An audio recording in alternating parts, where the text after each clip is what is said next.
What do you do when your family has always dismissed your dreams, only for them to come knocking when they need something from you? Ava's journey from an unnoticed daughter to a successful business owner has been full of struggles, but when her parents reach out for help after years of silence, will she give them what they ask for? Stay tuned to see how Ava takes control of her destiny, and don't forget to subscribe for more stories of strength, resilience, and triumph. My name is Ava, and from the moment I was born, I always felt like the odd one out in my family. My dad had been hoping for a son, and when the doctor announced, "It's a girl," I saw the disappointment in his eyes. That moment shaped so much of my relationship with him.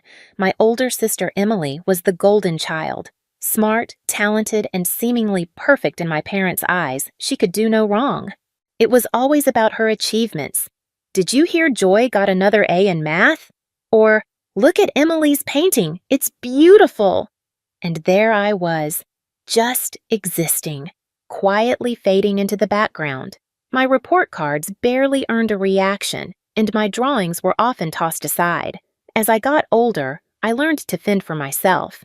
I packed my own lunches, did my laundry, and figured out my homework without anyone's help. It wasn't easy, but it made me independent, strong, even if I felt invisible at times. Then, one day, when I was about 15, something unexpected happened that would change everything. I was hungry after school, and since no one was home to make a snack, I decided to try baking cookies. I followed a recipe from one of Mom's old cookbooks, and to my surprise, they turned out really good. The next day at school, I brought some cookies to share. Sophie, a classmate, tried one and her eyes lit up.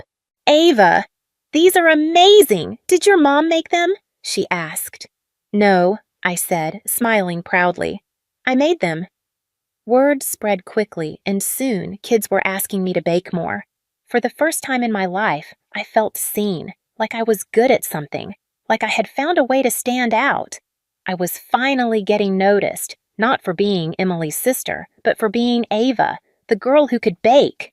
Excited, I rushed home to tell my parents. "Mom, Dad, guess what? I made cookies and everyone at school loved them." Mom barely looked up from her magazine. "That's nice, dear. Just make sure you clean up the kitchen." Dad frowned. "Cookies, Ava? You should focus on your studies, not waste time in the kitchen." I felt a pang in my chest, but I wasn't about to let their dismissive reactions kill my excitement. I had found something I loved, and I wasn't going to let them hold me back. The gap between Emily and me only widened over time. Emily finished high school with top grades and was accepted into a prestigious college. Our parents celebrated like they had just won the lottery. Meanwhile, I struggled through high school with decent but not spectacular grades. But there was one thing I was sure of: I had found my passion. Every weekend, I baked cakes, pies, and cookies. Soon, even our neighbors started ordering from me. I had turned my love for baking into a small business. One afternoon, Mrs. Megan from next door took a bite of my chocolate cake and said, "Ava, honey, this is incredible. You have real talent." I beamed with pride. "Thanks. I'm thinking of going to culinary school after graduation," I told her. Her eyes sparkled. "Oh, that's wonderful. You'd do so well." But when I shared my dream with my parents, their reactions were far from encouraging. Mom's face fell. "Culinary school? But that's just cooking." Dad's reaction was worse. He slammed his fist on the table. "Absolutely not! No daughter of mine is going to waste her life in a kitchen." "But Dad," I said, trying to explain. "I'm good at it. People love my baking." He scoffed. "So what? You think you can make a living flipping burgers or decorating cakes? Wake up, Ava. The real world doesn't work like that." The words stung, but deep down, I knew what I wanted. Cooking was more than just a hobby. It was something I was good at, something that made me feel alive. And no matter what my parents said, I wasn't going to give up on my dream. Mom added softly, but just as dismissively, "Honey, you need to think about your future. Look at Emily. She's studying finance. She'll have a real career." Their words hurt, but I wasn't ready to give up. I started selling my baked goods at school events and to my classmates. The response was amazing. "Ava, these cookies are incredible," my friend Ethan said with his mouth full of a chocolate chip cookie. You should open a bakery or something. I smiled as I imagined it, my own little bakery filled with the smell of fresh bread and pastries. It felt like a dream, but at home, that dream quickly became a nightmare. One day, Dad found a flyer for my bake sale. "What's this?" he demanded. I swallowed nervously. "It's for school. We're raising money for new computers." He glared at me. "Don't lie to me, Ava. I know you've been selling your treats. This stops now. You need to focus on real studies, not this hobby." "But, Dad, I'm making good money," I said. "Money?" he snapped. "You call a few dollars for cookie money money? Do you know how much your sister makes at her internship? That's real money. That's a real future." I bit my lip, trying not to cry. "I just thought—" He cut me off. "No, you didn't think. Listen carefully. This baking nonsense ends now. You're going to get your grades up and apply to real colleges. If I hear about one more cake or cookie, we'll cut you off. No more college fund, no more support. Got it?" That night, I cried myself to sleep. My dream of culinary school crumbled like an overcooked cookie. The next day, I started looking up business colleges. My heart felt heavy, but I was determined. Somehow, someday, I'd find a way to follow my passion, but for now, I had to play by their rules. College passed in a blur of numbers, spreadsheets, and financial reports. I worked hard on my accounting studies, trying to convince myself it was the right choice. But every time I walked past a bakery or smelled fresh bread, my heart ached for the dream I had left behind. After I got my degree, I landed a job at a big company. My parents were so happy. I rented a small apartment, determined to live on my own. But day after day, as I sat at my desk working on numbers and reports, I felt myself slowly fading inside. One evening, I couldn't take it anymore. I pulled out my old recipe book, its pages worn and stained from happier times. I decided to bake a batch of cupcakes, losing myself in the process of mixing and baking. The next day, I brought them to work. The reaction was immediate. "Oh my God, Ava, these are amazing," my coworker Sophia said.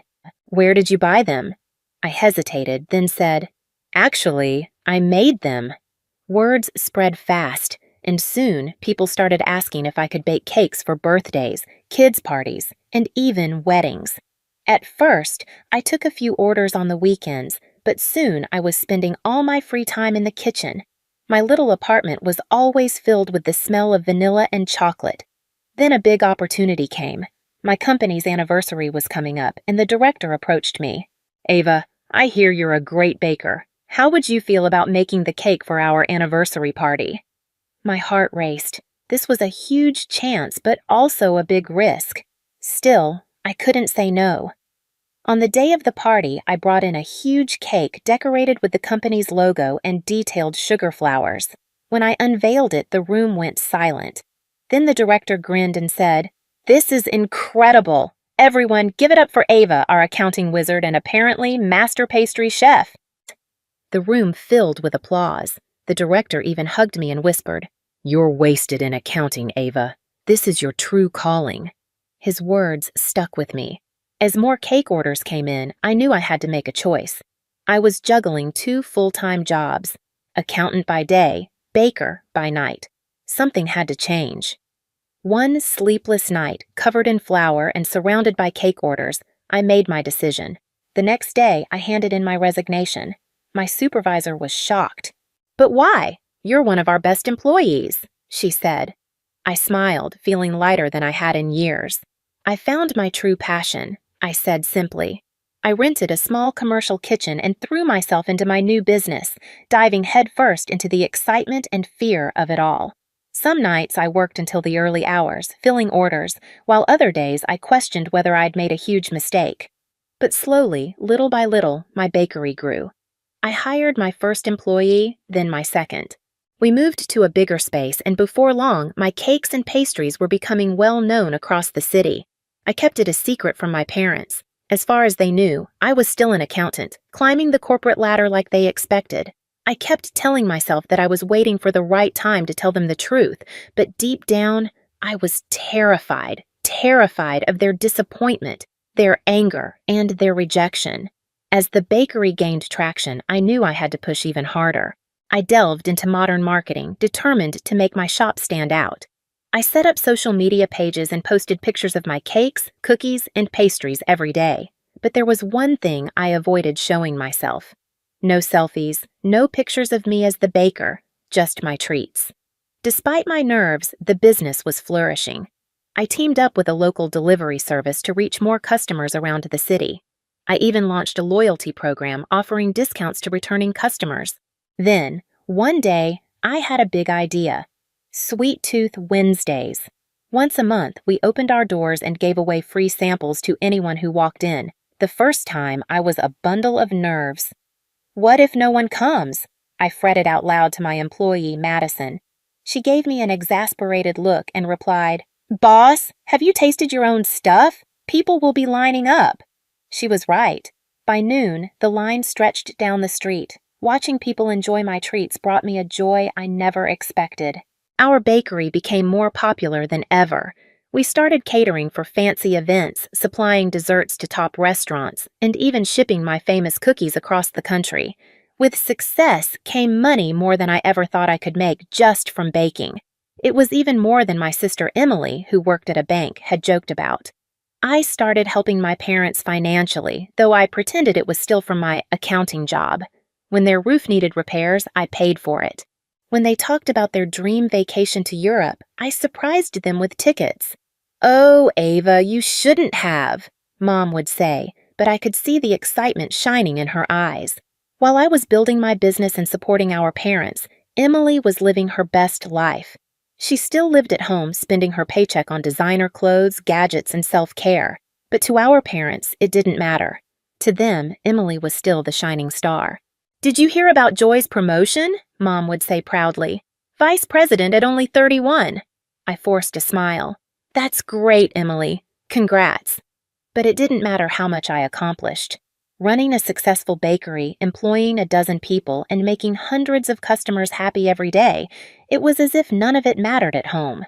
One day at Sweet Dreams Bakery, everything started like normal. I was in the kitchen adding the final touches to a wedding cake when Madison ran in waving an order form. "Boss, you're not going to believe this," she said, eyes wide. I wiped my hands on my apron. "What's up?" "We just got an order for a birthday cake. The delivery address is—" She paused for effect. "Your parents' house." It felt like a splash of cold water. "Are you sure?" I asked. She nodded and handed me the form. There it was. My childhood address, my mom's name, and a note saying it was for her birthday. For a moment, I couldn't breathe, but then an idea formed in my mind. "Madison," I said, trying to sound calm even though my heart was racing. "Clear my schedule. This cake is going to be my masterpiece." For the next week, I put everything into that cake. 3 tiers of Mom's favorite flavors, decorated with hand-piped flowers and delicate sugar designs. It was the best cake I had ever made. As I worked, I pictured the moment. My parents' amazement when they saw the cake, their pride when I told them I made it, and the happiness of finally showing them who I really was. The day of the party arrived. I showed up early with a small gift to keep up the act. The house was full of relatives I hadn't seen in years. "Ava!" Aunt Janice hugged me. "Look at you, all grown up, still crunching numbers." I forced a smile, the usual lie sitting heavy in my throat. "Yep, still at it. I couldn't wait for my cake to arrive." Then the doorbell rang. Mom answered it, and there was our delivery guy holding the familiar Sweet Dreams bakery box. "Special delivery for the birthday girl," he said cheerfully. The room went silent as Mom carried the box to the dining table. She lifted the lid, and everyone gasped. Murmurs of appreciation filled the room as they admired the cake. I stood there, heart pounding, waiting for the right moment to speak. Before I could say anything, Dad cleared his throat. "Before we celebrate," he said in a serious voice, "there's something we need to talk about." The room went silent. Everyone turned to my parents, their faces full of disgust. "We recently found out something," Mom said coldly. "A secret that was kept from us." The tension in the room was unbearable. I felt frozen as Dad spoke again, his voice full of anger. "Can you believe it?" He looked around, pointing straight at me. "Our Ava has been lying to us this whole time. She's not an accountant. She's a pastry chef." He said it like it was the worst thing in the world. I opened my mouth to explain, but no words came out. This couldn't be happening. Dad's face turned red with anger. "We always dreamed our daughters would be successful, respected. Look at Emily, vice president at her age. That's something to be proud of." Emily looked uncomfortable. She avoided my eyes. "But you," Mom said, staring at me, "we gave you everything, every chance, and this is how you repay us? By becoming an ordinary cook." That word, ordinary, hurt more than I ever imagined. Didn't they see what I had built? Didn't they understand? Suddenly, Dad walked over to the table where my cake sat. Before I could react, he flipped the box over. My beautiful cake, my masterpiece, crashed to the floor in a mess of icing and sponge. The guests gasped. "We're not eating this," Dad sneered. "It's beneath us." Mom nodded in agreement. "Ava, you don't belong with respectable people. You've disobeyed us for the last time." Then Dad said the words that felt like a punch to my chest. "We disown you. You are no longer our daughter." I couldn't breathe. This couldn't be real. I looked around, hoping someone, anyone, would stand up for me, but no one did. Even Aunt Janice, who had hugged me earlier, whispered to Uncle David, "I always knew she was trouble." Others nodded in agreement. The room, which had been full of joy just moments ago, now felt cold and unwelcoming. "Leave," Mom said, her voice like ice. "Leave now and never contact us again." I stood there frozen, tears running down my face. How could they do this? How could they throw me away like I was nothing? Everything I had done, everything I had become, it felt so unfair. "Didn't you hear your mother?" Dad shouted. "Get out!" Somehow, I found the strength to move. I turned and walked toward the door, my eyes filled with tears. As I reached for the handle, I heard Emily's voice, soft and hesitant. "Mom, Dad, maybe we should—" But before she could finish, the door closed behind me. I stumbled down the front steps, the same steps I had climbed so many times as a child, but now they felt cold and unwelcoming. I reached my car, and that's when the sobs hit me. Sitting there, I felt like my whole world had crumbled. My dream that my parents would one day accept me had shattered just like my cake on their dining room floor. I don't know how long I cried, but by the time the sun started setting, casting long shadows over the neighborhood I grew up in, I knew one thing for sure. I could never come back here again. The days after that party passed in a blur. I moved like a ghost, barely eating, hardly sleeping. The bakery kept running thanks to my amazing staff, but I was just going through the motions. Slowly, as the shock faded, I threw myself into my work with new energy. If my family couldn't appreciate my passion, I would show the world how great ordinary cooks could be. The bakery thrived. We expanded to a second location, then a third. Magazines wrote about us. I appeared on TV and even got a cookbook deal. Success came in waves, and I rode each one with determination. I bought a beautiful apartment, my own little safe place in the city. Years after my family disowned me, I met Paul. He was kind, supportive, and loved my cakes more than anything.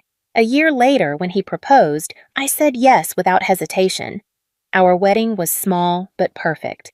As I looked around at the smiling faces of my friends and the family I had chosen, I realized something. I didn't miss my blood relatives at all. These people, my employees, my friends, my husband, were my real family now. Life settled into a happy routine. The bakery continued to grow, and Paul and I built a wonderful life together. I had everything I ever wanted, except maybe closure. That changed on a Sunday afternoon, 5 years after that awful birthday party. I was in my office looking over plans for our new bakery location when my phone rang. The number wasn't one I knew, but something made me answer.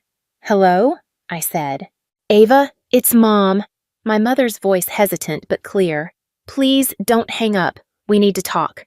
Then she told me everything. The bank where Emily worked had lost its license. There were huge layoffs, and Emily had been out of work for months. They needed help. Before I could even process it, I heard my father's voice jump in. "You need to give Emily a job at your bakery," he said. "As the director, Emily has real business experience. She should run things. You can just be one of the bakers." I couldn't believe what I was hearing. After 5 years of silence, this was why they were reaching out? A cold laugh escaped me. "Let me get this straight," I said. "You disowned me, threw me out, and now you want me to hand over my business to Emily?" "We gave you life," Dad shouted. "We raised you. You owe us something." Something inside me snapped. All the pain, all the anger I had buried for years came rushing out. "I owe you nothing," I said, my voice calm but firm. "You made your choice 5 years ago. I'm not your daughter, remember? I'm just an ordinary cook beneath you." I took a deep breath. "I won't be helping you or Emily. Goodbye." I hung up, my hand shaking slightly. For a moment, I just sat there letting it all sink in. Then slowly, a smile spread across my face. I felt lighter, like a weight I didn't even realize I had been carrying was finally gone. I owed them nothing. I was free. Just when I thought my family drama was over, life surprised me again. One quiet Thursday afternoon, my phone rang. I looked at the screen. Emily's number. I hadn't seen it in years. Feeling both curious and nervous, I answered. "Hello?" I said. "Ava?" Joy's voice was soft and unsure. "I hope it's okay that I'm calling." I took a deep breath. "It's okay, Emily. What's going on?" What happened next was a conversation that shifted everything between Emily and me. She apologized profusely for how our parents had treated me, both recently and years ago. "I had no idea they asked you for a job," she said, her voice trembling. "I would never have done that. I'm so sorry, Ava." I felt something inside me soften. "Thank you, Emily. That really means a lot," I said, my voice more fragile than I expected. She continued, explaining how losing her job had been a wake-up call. "It made me realize I was living someone else's dream," she confessed. "Banking, finance. It was never really my passion. It was always Mom and Dad's dream for me, not mine." I listened, barely breathing, as Emily poured out her heart. "Watching you follow your passion and build this incredible business, it inspired me so much, Ava," she added. "I've decided to make a change. I've signed up for interior design courses. I want to create beautiful spaces and finally be true to myself, just like you have." I could feel the warmth in my chest and tears welled up in my eyes. For so long, I thought Emily had everything figured out. I never imagined she was struggling too. "That's amazing, Emily," I said, my voice shaky with emotion. "I'm really happy for you." There was a moment of silence before Emily spoke again, her voice full of emotion. "I'm proud of you, Ava. You stood up for yourself, you followed your dreams, and now you're living the life you've always wanted. That's incredible." Sim, the dam broke then, and I couldn't hold back my tears any longer. The years of hurt, anger, and love I'd carried inside me poured out. We talked for hours, catching up on all the lost time, sharing our dreams, fears, and everything in between. Before we hung up, Emily paused, then said, Maybe we could meet up sometime? Just to talk, to support each other." I found myself nodding, even though she couldn't see me. "I'd love that, Emily. I really would." Thus, over the next few months, Emily and I began meeting regularly. We sipped coffee, indulged in pastries from my bakery, and shared memories of our childhood. We cheered each other on through the highs and lows of our new careers. Emily's interior design business was growing rapidly, and I couldn't have been prouder of her. As for our parents, we heard rumors that they had disowned Emily when she left banking. They told anyone who would listen that their daughters had disappointed them. One was now a simple cook, the other a foolish decorator. But Emily and I knew the truth. We weren't failures. We were following our dreams, building successful careers, and doing what we loved. We had carved out our own paths to happiness. One day, during one of our regular meetups at my bakery, Emily glanced around at the bustling shop, then turned to me with a grin. "You know," she said, I think we turned out pretty great, all things considered. I laughed, feeling warmth spread through me. Yeah, I agreed. I think we did. As I watched Emily sketch design ideas on a napkin, surrounded by the sweet aroma of pastries and the cheerful hum of customers, I felt something I hadn't in a long time. Peace. This was my life, messy, challenging, but sweet. Sweet because I had fought for my dreams. I'd lost some battles along the way, but in the end, I had won the war. How do you rebuild after years of rejection and silence from the people you once hoped would support you? How do you find peace when your dreams have been dismissed, but you refuse to let go? For Ava, the journey to peace was a long and painful one. For years, her family's rejection felt like a weight she couldn't shake. Her parents, especially her father, had always pushed her to follow a path they approved of, dismissing her passion for baking as a mere hobby. When they disowned her, it seemed like the final nail in the coffin of her family relationships. But through it all, Ava found strength in herself, strength that led her to open Sweet Dreams Bakery, where she turned her love for baking into a thriving business. But despite her success, Ava kept her achievements hidden from her family. She had made it without them, but the pain of their rejection still lingered. It wasn't until her parents came knocking, expecting her to help their daughter after her financial failure, that Ava's resolve truly solidified. The audacity of their request shattered the last of her illusions. And yet, in the midst of her anger, Ava found a moment of unexpected grace. Emily, her estranged sister, reached out, apologizing, opening up about her own struggles, and admitting that Ava had inspired her to follow her passion. It was in this moment that Ava realized she had never been alone. She had been living her dream, and her sister, despite everything, had been watching and learning from her all along. With Emily's apology and newfound path, Ava finally felt the healing she had been denying herself. Together, they rebuilt their relationship, supporting each other through the ups and downs of their own dreams. It wasn't perfect, but it was real. And for the first time in years, Ava allowed herself to feel truly proud of the life she had built not just for herself, but for the people who now believed in her. What about you? How would you have handled the situation with Ava's parents? Do you believe that sometimes we have to choose our own happiness, even if it means walking away from family? Let us know your thoughts in the comments below, and don't forget to like, subscribe, and share for more stories of resilience and hope.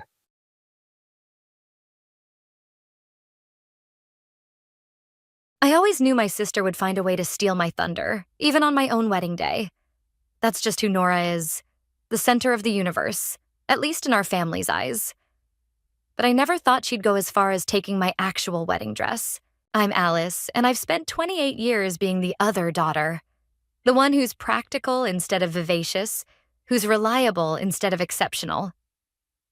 Tonight, at Nora's engagement party, I'm watching it all play out again like a movie I've seen 1,000 times. "Oh, darling, you look absolutely radiant," Mom gushes, adjusting Nora's perfectly styled hair. "Ashton is such a catch. I knew the moment I met him that he was the one for you." I take another sip of champagne, trying not to remember how she barely acknowledged my engagement to Nicholas 6 months ago. "He seems nice enough," was all she'd managed then.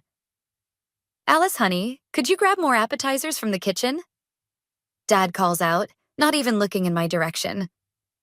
Of course, even at Nora's engagement party, I'm relegated to catering duty. "I'll help," Nicholas whispers, squeezing my hand. God, I love him for that. In the kitchen, I start arranging crackers and cheese on a platter, while Nicholas opens another bottle of wine. "You okay?" he asks, his voice soft with concern. "I'm fine, it's just..." I pause, searching for words that won't make me sound like a jealous teenager. Sometimes I wonder if they even see me at all. "Hey." He pulls me close, his chest warm against my cheek. "I see you. You're the most amazing person I know." A burst of laughter from the living room interrupts our moment. I peek around the corner to see Nora holding court, champagne glass in hand, telling some story about her perfect proposal. "And then," she's saying, "Ashton got down on one knee right there in Central Park with the string quartet playing our song." It's like a fairy tale. Mom sighs, wiping away a tear. I remember Nicholas's proposal. Simple, sincere, and perfect in its own way. He'd cooked dinner at home, nervous and adorable, and asked me while we slow danced in our tiny living room. Mom's response? At least you're finally settling down. Alice. Nora's voice cuts through my thoughts. Where are those appetizers? Everyone's starving. I grab the platter and head back out, plastering on my best supportive sister smile. That's when I hear it. The conversation that changes everything. Speaking of the wedding, Nora's saying to Mom, her voice dropped to a stage whisper. I was thinking about Alice's dress. I freeze just outside the doorway. The one she bought for her wedding? Mom asks. It really is beautiful. Right? And she's not getting married until next year anyway. My wedding's in 3 months, and that dress would be perfect for my garden ceremony. Plus, it's just sitting in her closet. Well, I'm sure she wouldn't mind. Mom says. You are her sister, after all. And it would look stunning on you. My hands tighten on the platter. The dress I spent months searching for. The one I'd fallen in love with instantly. The one I was saving up to pay for myself because Mom wouldn't help with the costs like she's doing for Nora. I'll talk to her about it tomorrow. Nora continues. She'll understand. She always does. I walk into the room, setting down the platter with a little more force than necessary. The crackers jump and a few heads turn. Everything okay, sweetie? Dad asks, finally looking at me. I meet Nora's eyes across the room. She has the grace to look slightly guilty, but there's that familiar entitled gleam in her expression. The one that says she knows she'll get her way. She always does. Everything's fine, I say, my voice steady despite the rage building in my chest. Just perfect. Samantha, my best friend, catches my eye from across the room. She's known me long enough to read the tension in my shoulders, the tight set of my jaw. She raises an eyebrow in question, and I give her the slightest shake of my head. Not now. Because now, watching Nora bask in the adoration of our family, something shifts inside me. Years of being overshadowed, overlooked, and taken for granted crystallize into a single, clarifying moment of purpose. My sister wants my wedding dress? Fine. But this time, things won't go the way she expects. This time, I'm done being the understanding one, the practical one, the one who always steps aside. This time, Nora's perfect day is going to be anything but perfect. The next morning, I was folding laundry when the doorbell rang. I already knew who it was. Nora never could wait when she wanted something. Alice. She breezed past me into my apartment, designer handbag swinging.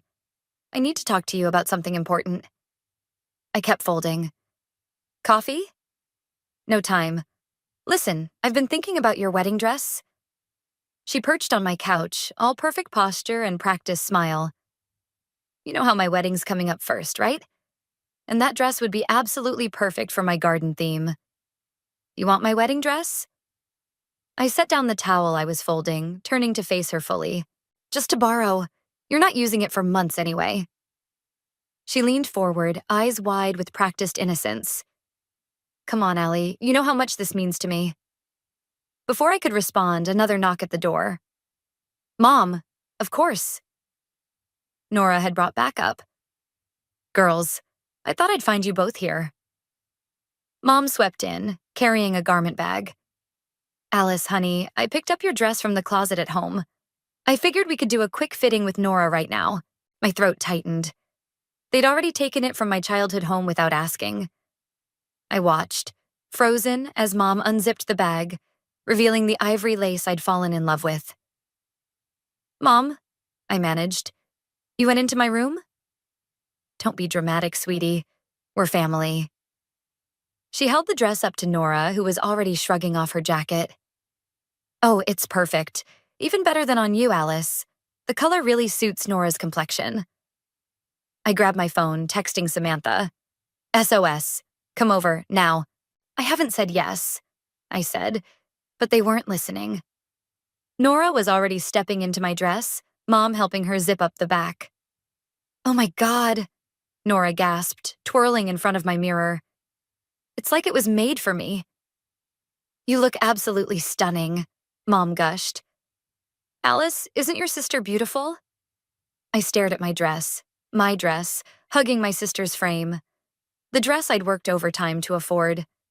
The dress I'd dreamed about wearing while dancing with Nicholas. Take it off, I said quietly. What? Nora turned, frowning. I said, take it off. It's my dress. I bought it for my wedding. Mom sighed that familiar, disappointed sigh. Alice, don't be selfish. Your sister needs it first, and you know how important this is to her. Important to her? My voice rose. What about what's important to me? Just once? You're being ridiculous, Nora said, smoothing the lace over her hips. It's just a dress. And you know I'll take better care of it than… The door burst open. Samantha stood there, taking in the scene with narrowed eyes. What the hell is going on? Perfect timing. Nora beamed. Sam, doesn't this dress look amazing on me? Samantha walked straight to me, placing herself between me and my family. Mrs. Ortiz, with all due respect, that dress belongs to Alice. You can't just take it. We're not taking it, Mom protested. We're borrowing it, for family. Alice. Samantha turned to me, her voice firm. What do you want? I looked at my sister, resplendent in my stolen dress. At my mother, ready to defend her golden child. At my best friend, the only one who ever seemed to see me. Keep it, I said finally. Alice? Samantha started. No, really. Keep it, Nora. You always get what you want anyway, right? What's one more thing? Don't be dramatic. Nora rolled her eyes. I'll give it back perfect condition. I'm sure you will. I met her eyes in the mirror. I hope it brings you exactly what you deserve. Mom clapped her hands. See, that's the spirit. Now, Nora, let's talk about alterations. After they left, with my dress, Samantha turned to me. Tell me you're not really okay with this. I walked to my window, watching Nora carefully load my dress into her car. You know what's funny? For the first time, I actually am okay with it, because I finally know exactly what I'm going to do. That look in your eyes is terrifying, Samantha said. I love it. What's the plan? I turned to her, smiling. How much do you know about garden fountain systems? Not much, but I'm willing to learn. She grinned. Are we about to be evil? Not evil, I corrected, pulling out my laptop. Just karmic. Did you know Nora chose the same garden venue where she once ruined my Sweet 16? The one with the beautiful central fountain? Oh my God, Samantha laughed. This is going to be good, isn't it? I started typing, my smile growing wider. Let's just say my dress isn't the only thing that's going to look perfect on Nora's big day. You want me to what? Nicholas stared at me across our kitchen table, coffee cup frozen halfway to his mouth. Just keep Ashton busy during the rehearsal dinner, I repeated, sliding him a piece of toast. Take him for drinks afterward, that's all. While you and Sam do something to the fountain? He set his cup down carefully. Alice, honey, are you sure about this? Samantha sprawled on our couch, laptop balanced on her knees. Got it, she called out. The maintenance schedule shows they service the fountain every Tuesday. That means it'll be exactly 4 days before the wedding when they do the final check.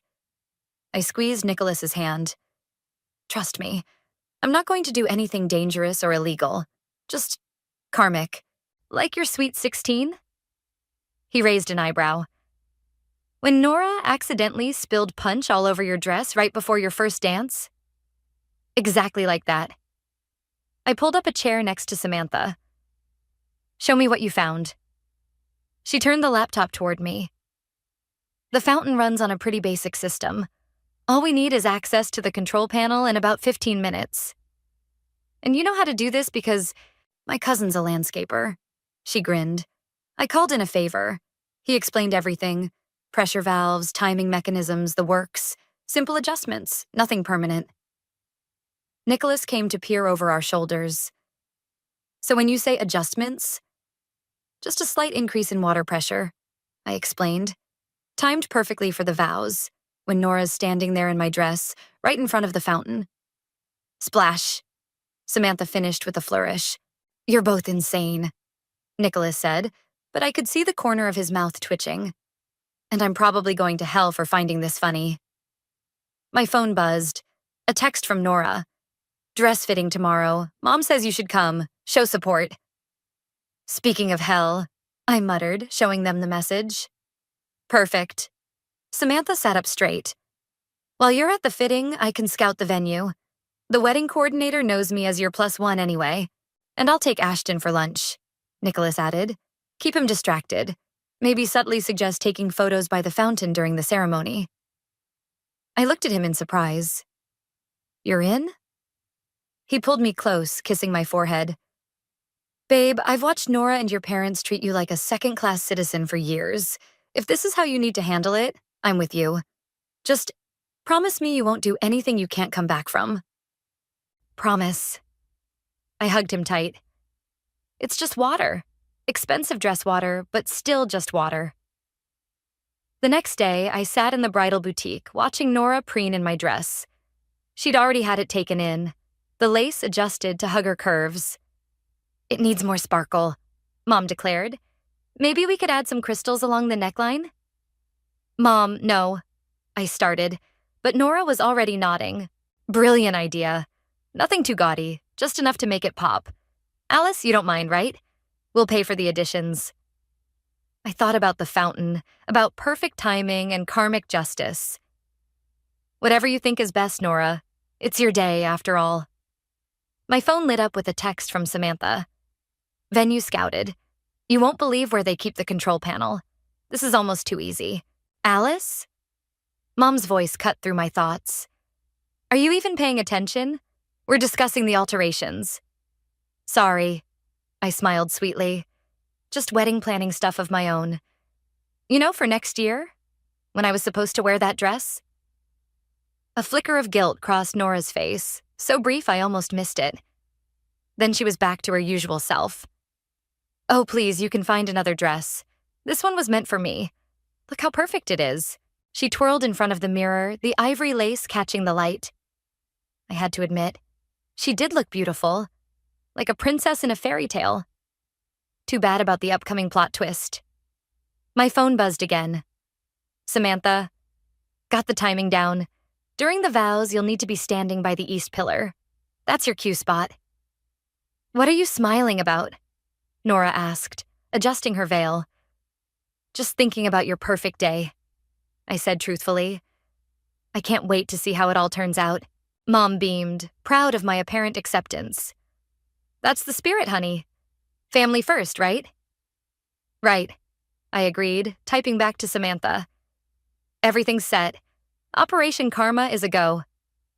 I watched Nora admire herself in the mirror, remembering every slight, every time she'd taken something that was mine, every moment our parents had chosen her over me.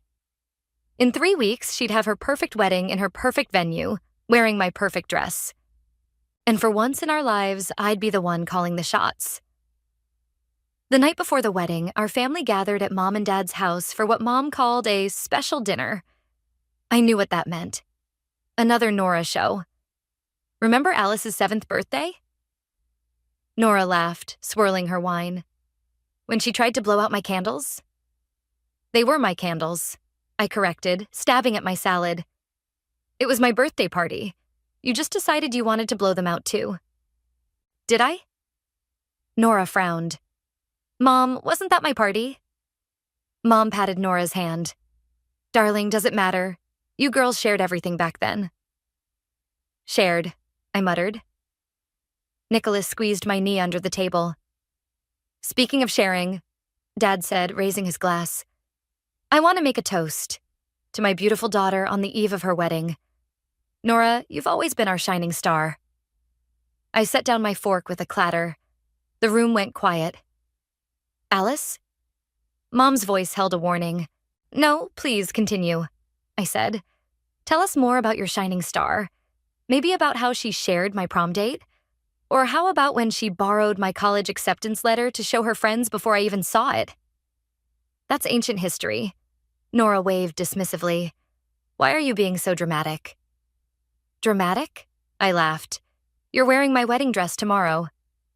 Girls? Dad intervened. Let's not ruin the evening. My phone buzzed. Samantha, everything's set for tomorrow. You sure about this? I looked at my family. Dad avoiding conflict as usual, Mom fawning over Nora, and my sister, somehow managing to look both innocent and smug at the same time. I need some air, I announced, pushing back from the table. Nicholas started to rise, but I shook my head. I needed to be alone. In the backyard, I sat on the old swing set, the one where Nora had once pushed me off, breaking my arm. It was an accident, everyone had said, like everything else. Penny for your thoughts? I turned to see Dad, hands in his pockets, looking uncomfortable. Save it for Nora's wedding gift, I said. He sighed, settling onto the swing beside me. You know, when you girls were little, your mother and I thought we were doing the right thing.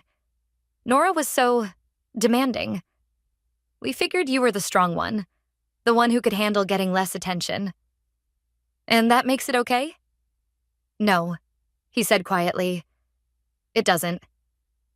We sat in silence, the chains creaking softly. That dress, he started. Don't. I know you bought it yourself. I saw the receipts, the extra shifts you picked up. He kicked at the dirt. I should have helped. Yeah, I agreed. You should have. My phone lit up again. Samantha sending the final timing details for tomorrow. I thought about the fountain, about revenge, about justice. Dad, I said suddenly, do you remember my sweet 16? He winced. The punch incident? Nora said it was an accident. It wasn't. She told me later she did it because she thought I was getting too much attention.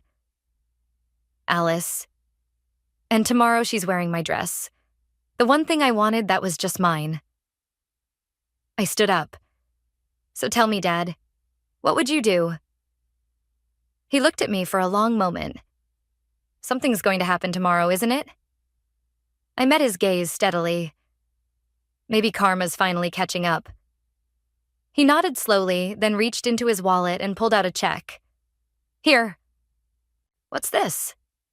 For your dress, the one you bought yourself. Whatever happens tomorrow, you deserve to have your own perfect day. I stared at the check, throat tight. Little late, don't you think? Better late than never? He attempted a smile. Just be careful tomorrow, okay? Your mother's heart isn't what it used to be. I tucked the check into my pocket. Don't worry, Dad. Everything will be exactly as it should be. Back inside, Nora was showing Mom her something borrowed, a diamond bracelet from Ashton's mother. The irony made me want to scream. Alice, she called out. There you are. I need you to help me with my final fitting tonight. One last sister moment before the big day. I thought about the fountain, about karma, about Dad's belated attempt at making things right. For a moment, I wavered. Then Nora added, the dress might need a few more adjustments.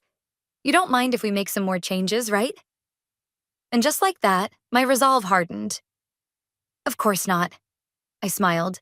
Tomorrow should be absolutely perfect. Nicholas caught my eye across the room, raising an eyebrow in question. I gave him a slight nod. The plan was still on. Tomorrow, Karma would make its grand entrance, right on schedule. The garden looked like something out of a fairy tale. White chairs lined the path to the altar, rose petals scattered everywhere, and the fountain, our star player, burbled innocently behind the wedding arch. Everything's ready, Samantha whispered, joining me in the bridal suite. I double-checked the timing. During Till Death Do Us Part, that fountain's going to put on quite a show. I watched Nora twirl in my dress, now adorned with crystals and pearls she'd added. Mom fussed over her veil while the makeup artist applied final touches. You're being awfully quiet, Alice, Mom noted. Everything okay? Just taking it all in. I smiled, checking my phone. A text from Nicholas. Ashton's in position. Convinced him the fountain backdrop would be perfect for photos.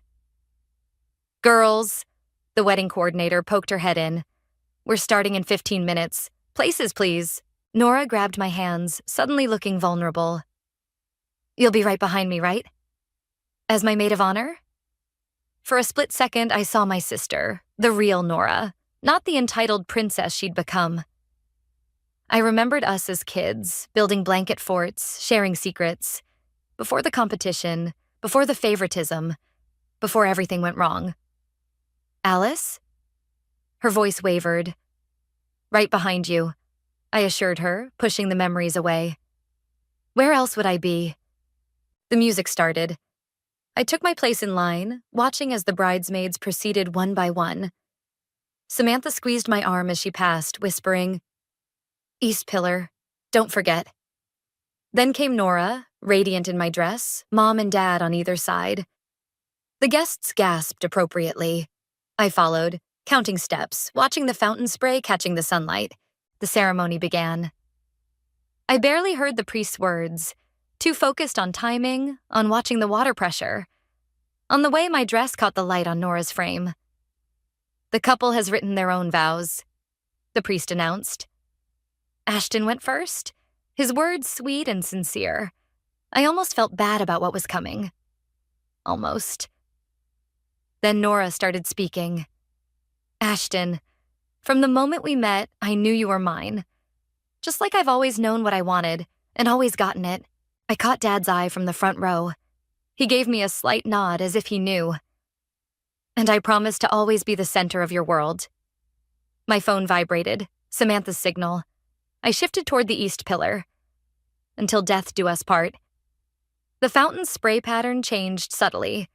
A few guests glanced back, noticing the shift in sound.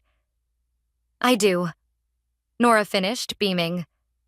The priest opened his mouth for the final blessing. 3, 2, 1. A massive surge of water shot upward, catching the sunlight like diamonds. For one crystalline moment, it was beautiful. Then gravity took over. The water came down like a miniature monsoon, drenching Nora, Ashton, and the immediate wedding party. My dress, her dress, went from ivory to transparent in seconds. Her perfectly styled hair collapsed. The added crystals caught the water like tiny prisms, creating rainbow effects as she shrieked. "My dress!" she screamed. "The fountain, someone do something!" Chaos erupted. Guests jumped up, some running for cover, others trying to help. The wedding coordinator frantically radioed for maintenance. Through it all, I stood dry and safe by my pillar, watching karma unfold. "The control panel," someone shouted. "Where's the shutoff?" "This is horrible," Mom cried, trying to shield Nora with a tablecloth. "Who could have done this?" I caught Samantha trying to suppress her laughter behind a flower arrangement. Nicholas, standing with the groomsmen, carefully kept his face neutral. "Wait," Nora said suddenly, turning to face me. Her mascara ran in black rivers down her cheeks. You're the only one who's dry." The fountain spluttered to a stop, but the damage was done. My dress clung to her like a wet tissue, the added decorations hanging sadly. "What are you talking about?" I asked innocently. "It's just a malfunction. Like my punch spill was just an accident," she hissed, low enough that only I could hear. We stared at each other, years of rivalry and resentment crystallizing in that moment. She knew. I knew she knew. And she knew I knew she knew. "Well," I said quietly, "I guess some things are just meant to be shared, right?" "You little—" "Nora, honey," Mom interrupted, rushing over with more towels.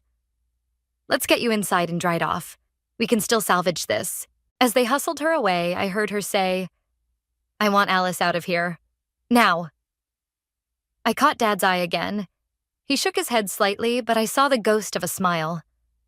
The wedding coordinator approached me, looking frazzled. "We'll need about an hour to reset. Could you help coordinate the guests?" "Of course," I said. "After all, it's my sister's perfect day. What else could go wrong?" Behind me, thunder rumbled ominously. I hadn't planned for rain, but sometimes karma has its own ideas. The next hour was chaos incarnate. While the wedding coordinator scrambled to move everything indoors, I watched from the venue's covered porch as the storm rolled in. Perfect timing wasn't just karma anymore. It was biblical. "Did you order the rain too?" Samantha appeared beside me, holding 2 glasses of champagne. "That's all Mother Nature," I said, accepting a glass, though I appreciate her enthusiasm. Inside, I could hear Nora's wails echoing from the bridal suite. "It's ruined. The dress is ruined. Everything is ruined." "Speaking of enthusiasm," Samantha muttered. The door burst open and Mom stormed out. "Alice, get in here, now." I handed my champagne back to Samantha. Showtime. The bridal suite looked like a war zone. My dress, now a sad, soaked mess, lay crumpled in the corner. Nora sat in her slip, mascara-stained face buried in her hands, while 3 attendants frantically tried to salvage her hair. "Fix this," Mom demanded. "Fix what?" I asked, examining my nails. "Don't play innocent," Nora spat, looking up. "You did this. You ruined my wedding." "Did I? Prove it." "I don't need to prove it. You're the only one who wasn't soaked. You were standing by that pillar, smirking." "Lucky coincidence," I shrugged. "Like when you spilled punch on my sweet 16 dress? Or when you accidentally deleted my college acceptance email before I could read it? Or how about when you borrowed my prom date?" "That was different." Nora stood up, sending hairpins flying. "Those were accidents. Were they?" I stepped closer. "Or were they just you, always needing to be the center of attention? Always taking what's mine?" "Girls," Mom started. "No, Mom." I cut her off. "Let's talk about it. Let's talk about how Nora took my dress. The one I paid for myself. How you helped her take it. How you've both always taken whatever you wanted from me because family shares and Nora needs it more." "I needed that dress," Nora screamed. "It was perfect." "It was mine." Thunder crashed outside, making everyone jump. In the silence that followed, I could hear whispers from the guests in the hallway. "You want to know something funny?" I said, quieter now. "I actually considered stopping it. Right before the fountain went off, watching you say your vows, I almost called it off." "But you didn't," Nora said bitterly. "No, because you had to learn that you can't always take what isn't yours without consequences." "Consequences?" Mom's voice shook. "Alice, do you realize what you've done? You've ruined your sister's wedding." "No, Mom. I ruined her stolen moment. There's a difference." A knock at the door. Dad poked his head in. "The guests are getting restless. What should I tell them?" Nora burst into fresh tears. "My wedding is destroyed." "Oh, stop being dramatic," I said, surprising myself with how calm I felt. "Your dress is wet, not destroyed. The venue has industrial dryers. You can still get married today." "In a damp dress?" she shrieked. "Better than no dress at all," I pointed out, "which is what I'll have for my wedding now." Dad cleared his throat. "About that, I made some calls. That boutique you originally bought from? They're holding another dress for you. Different style, but they said it's even better than the first one." Everyone turned to stare at him. "You what?" Mom asked. "It was the least I could do," he said, meeting my eyes. "After everything." Nora looked between us, realization dawning. "You knew," she accused Dad.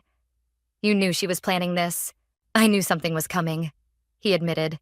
"Can't say I blamed her." "This is insane," Mom sputtered. "We're family. We're supposed to support each other." "Exactly," I said. "Support, not take, not steal, not always favor one over the other." Another knock. The wedding coordinator this time.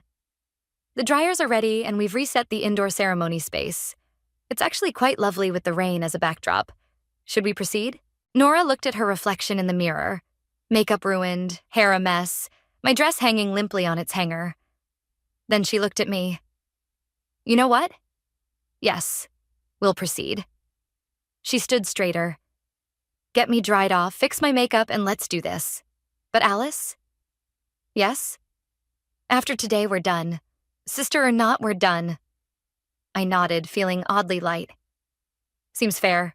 Need help with your makeup?" "Get out." I turned to leave, then paused at the door. "For what it's worth, Nora, I really did love that dress. Outside, Samantha waited with our rescued champagne. Well, the wedding will go on, I said, taking my glass back. But I just lost a sister. No, Samantha corrected, clinking her glass against mine. You just found yourself. The rain continued to fall, washing everything clean. The indoor ceremony went ahead as planned, though not quite the fairy tale Nora had envisioned. My dress, while mostly dry, had lost its pristine look. The added crystals hung limply, some missing entirely. Still, she walked down the makeshift aisle, chin high, deliberately not looking in my direction. I stood at the back, no longer part of the wedding party. Nicholas had his arm around my waist, keeping me steady. You okay? He whispered. Before I could answer, Mom appeared beside us. Alice, we need to talk. Not now, Mom. Yes, now. She grabbed my arm, pulling me toward an empty hallway. Nicholas started to follow, but I waved him off. How could you? She hissed once we were alone. Your own sister. That's rich, coming from you. I leaned against the wall, suddenly tired. When was the last time you actually treated me like your daughter, Mom? Not just Nora's backup, not just the reliable one, but your daughter. Don't turn this around on me.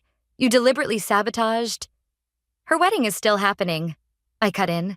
She's still getting married. The only thing I ruined was her perfect moment in my stolen dress. It wasn't stolen. It was borrowed. Without asking. Without my permission. Just like everything else in our lives. Mom's face crumpled. I don't understand where this bitterness comes from. We gave you everything. You gave Nora everything, I corrected. I got whatever was left over. And you know what the worst part is? You don't even see it. That's not true. Really? When I got engaged, you barely acknowledged it. When I bought my dress by myself with my own money, you helped Nora take it. When was the last time you were proud of me, Mom? Just me. Not in comparison to Nora. She opened her mouth, then closed it again. Can't think of one, can you? From the ceremony room, we heard applause. The vows must have finished. Well, Mom straightened her jacket. I hope you're happy. Your sister will never forgive you for this. Maybe not, I agreed. But for the first time in my life, I forgive myself for not being her. What's that supposed to mean? It means I'm done trying to be the perfect sister, the understanding daughter, the one who always gives in. I'm done being invisible. Dad appeared at the end of the hallway. They're about to do photos. Alice, maybe you should go. I nodded, but Mom grabbed my arm again. This isn't over. Actually, it is. I gently removed her hand. I've already called the boutique. They're holding a new dress for me. One that's just mine.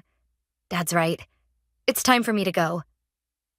You're choosing to leave your sister's wedding? No, Mom. I'm choosing myself.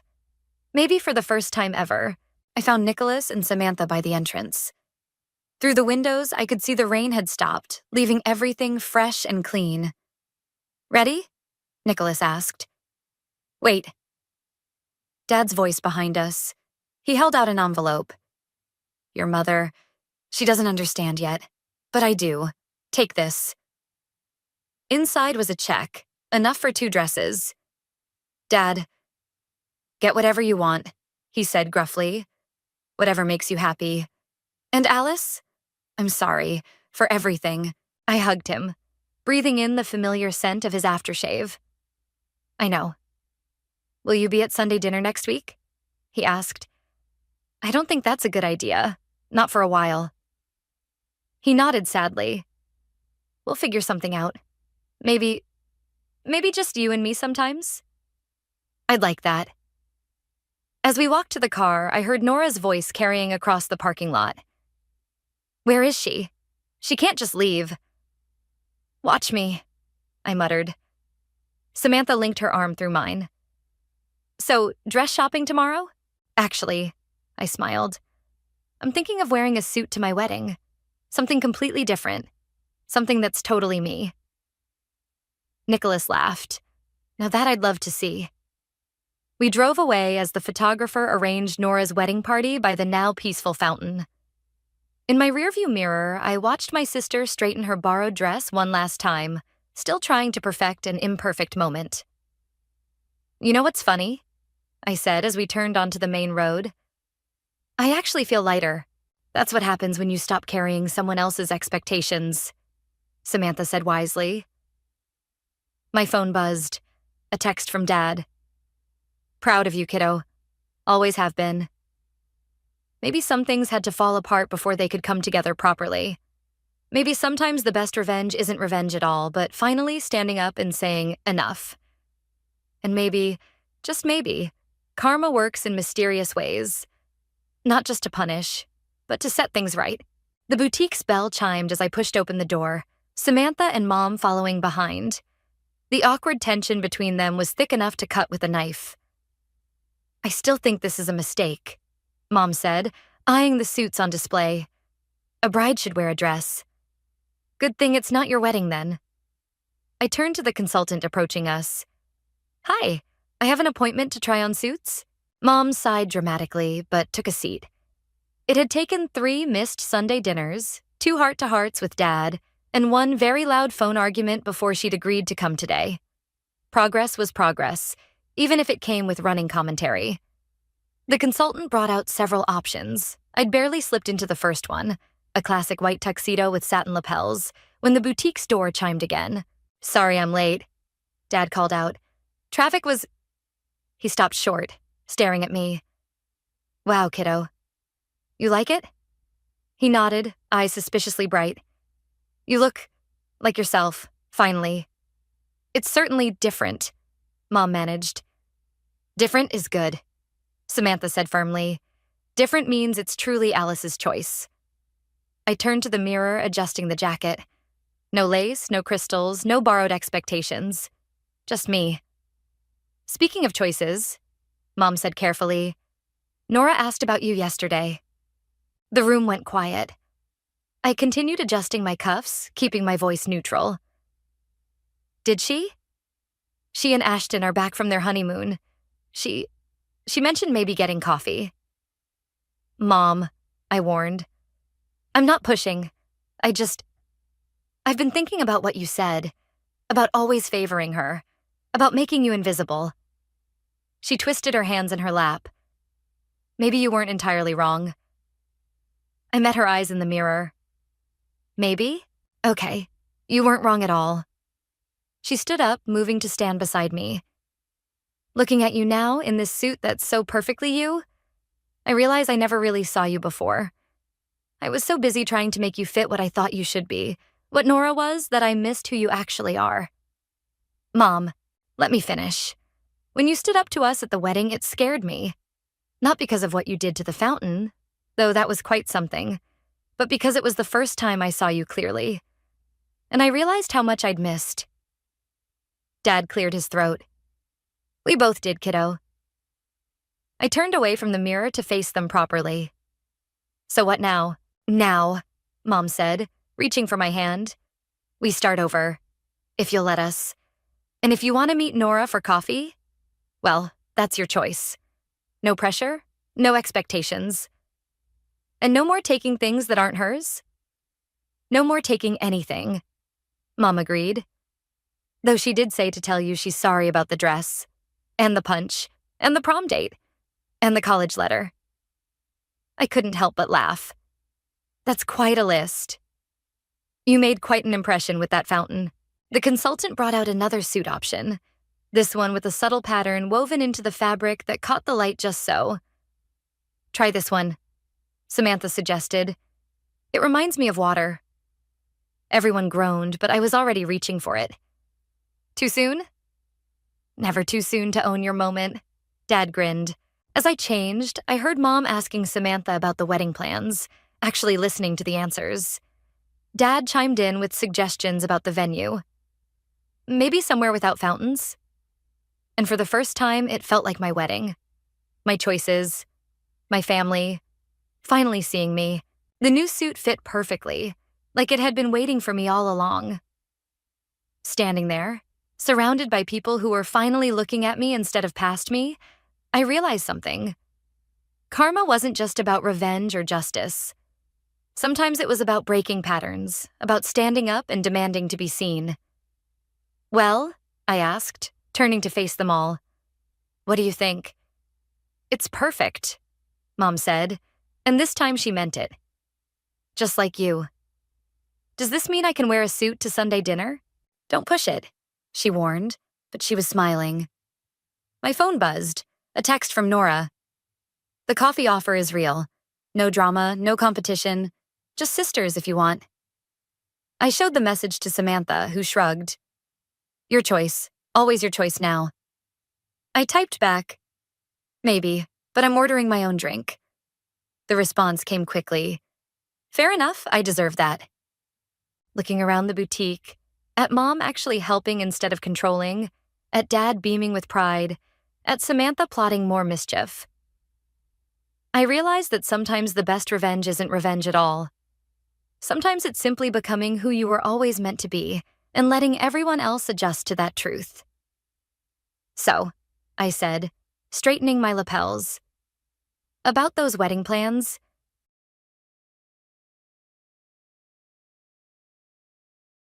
The divorce kit sat on my dining room table like a loaded gun.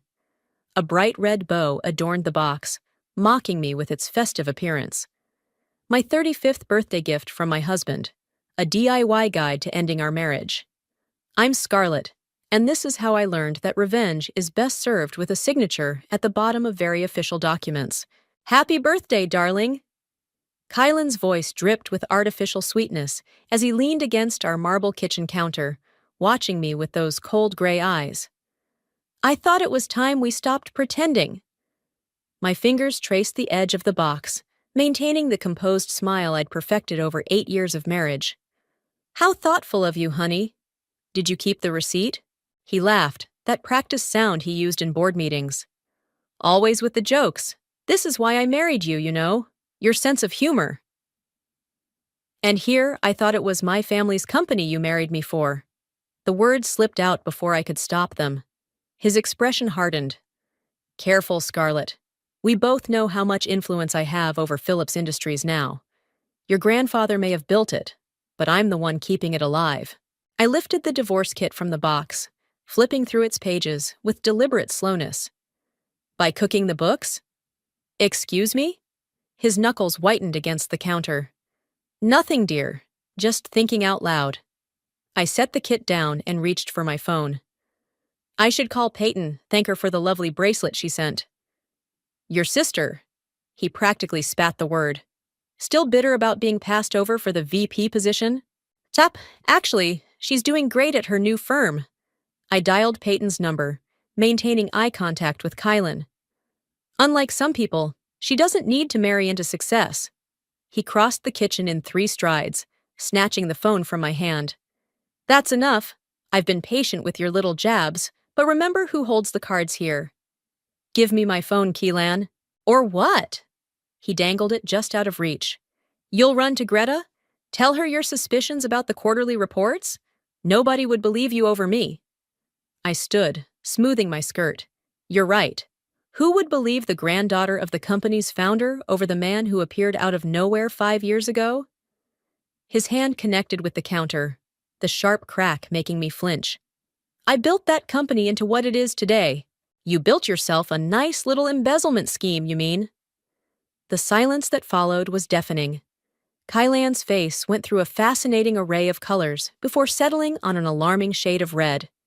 You have no proof. Yet. I retrieved my phone from his loosened grip. Consider this divorce kit your first warning, honey. You shouldn't have gotten greedy. He grabbed my arm as I turned to leave. Don't threaten me, Scarlett. You have no idea what I'm capable of. Neither do you. I twisted free, heading for the door. Thanks for the birthday gift. I'll make good use of it. Where are you going? To see Greta. She's taking me to lunch. I paused at the doorway. Oh, and Kylan?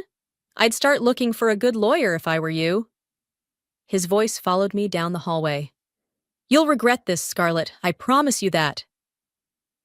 In my car, my hands finally started shaking. I pulled out my phone and dialed Greta's number. Happy birthday, sweetie, she answered on the first ring. I take it he gave you the gift? He did. I started the engine. And you were right about everything. He practically admitted to the embezzlement.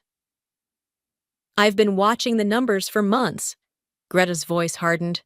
Are you ready to do this?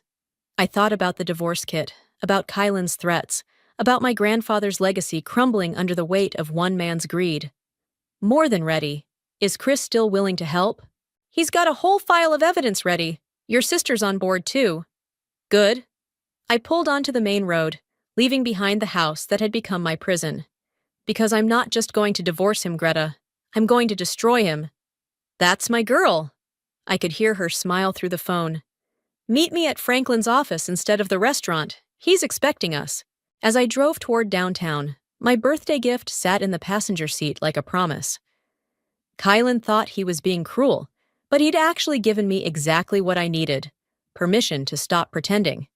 The time for playing the dutiful wife was over. Now it was time to play for keeps. Franklin's office felt like a war room as Greta spread financial documents across his mahogany desk. The afternoon sun cast long shadows through the Venetian blinds, creating prison bar patterns across the damning evidence of my husband's betrayal. Look at this. Greta pointed to a series of transactions. He's been siphoning money through shell companies for at least 3 years. Small amounts at first, but getting bolder each quarter. I leaned closer, my stomach churning. How much? Nearly 4 million. Greta's voice was tight with anger.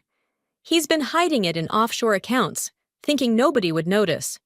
Franklin adjusted his glasses, frowning at the papers. But you did notice, Greta. Why didn't you come forward sooner? Because I needed absolute proof. She pulled out another folder. And because Scarlett needed to see his true colors for herself. My phone buzzed. Kylan's third attempt to call since I'd left the house. I declined it with savage satisfaction. He's getting nervous, I said, showing them the screen. Good. Scarlett, Franklin leaned forward, his expression serious. Are you absolutely sure you want to pursue this? Once we start, there's no going back. He threatened my family's legacy, Franklin. He's stealing from the company my grandfather built from nothing. I met his gaze steadily. I want everything he took, and I want him behind bars. A knock at the door made us all jump. Peyton slipped in, her designer suit slightly rumpled from rushing over. Sorry I'm late. She hugged me tight. Happy birthday, sis, though I guess that's debatable given the circumstances. Actually, it's turning out to be quite productive. I gestured to the documents. Want to see what your beloved brother-in-law's been up to? As Peyton reviewed the evidence, her face darkened. That bastard. I knew something was off when he pushed me out of the VP position. He needed someone more cooperative, Greta explained. Someone who wouldn't question his creative accounting. My phone buzzed again, this time with a text from Chris. Kay just stormed into the office, demanding to see today's transfer records. What should I do? I showed the message to Greta, who smiled grimly. Tell Chris to stall him. Make excuses about system maintenance. We need to move fast, Franklin said, gathering the documents. I can file for divorce tomorrow morning, but we need to coordinate with the SEC about the fraud charges. No, I said, surprising myself with my firmness. Not yet. I want him to think he's won first. Peyton raised an eyebrow. What are you thinking? I'm thinking it's time I played the role he expects. The defeated wife. I started pacing, my mind racing. If he believes I'm giving up, he'll get sloppy, make mistakes. He's already making mistakes, Greta pointed out. That's how we caught him. True, but I want everything. Every transaction, every contact, every corrupt deal he's made using my family's name. I turned to Chris's text. And I want him to feel as helpless as he made me feel. Franklin nodded slowly. It's risky, but it could work. How long do you need? 2 weeks? I thought about the company's upcoming anniversary party. That's when we'll have everyone important in one room. Perfect timing, Peyton grinned. Nothing like a public humiliation to really drive the point home. My phone buzzed yet again. This time, I answered. Where the hell are you? Kylan's voice was tight with barely controlled rage, Having lunch with Greta, like I said. I kept my voice small, frightened. I'm sorry about earlier, honey. Can we talk when I get home? The silence on his end was telling. He'd expected a fight, not submission. Of course, darling. His tone softened immediately. I may have overreacted this morning. Perhaps we can discuss the divorce kit, reconsider things. I'd like that. I forced a tremor into my voice. I don't want to lose you, Kylan. After hanging up, I met the impressed stares of my allies. Damn, sis, Peyton whistled. You missed your calling as an actress. I learned from the best. I gathered my purse. Greta, can you get me complete access to the company's financial records? Already done. I'll send you the login details securely. Franklin, start preparing the divorce papers, but don't file them yet. And Peyton. Yeah? Think you could help me plan one hell of an anniversary party? My sister's smile was positively wicked. It would be my pleasure. As I drove home, I rehearsed my lines for the performance ahead. Poor, scared Scarlett, begging her husband's forgiveness. Grateful, submissive Scarlett, accepting his control over her family's company. Kylan thought he'd won when he gave me that divorce kit.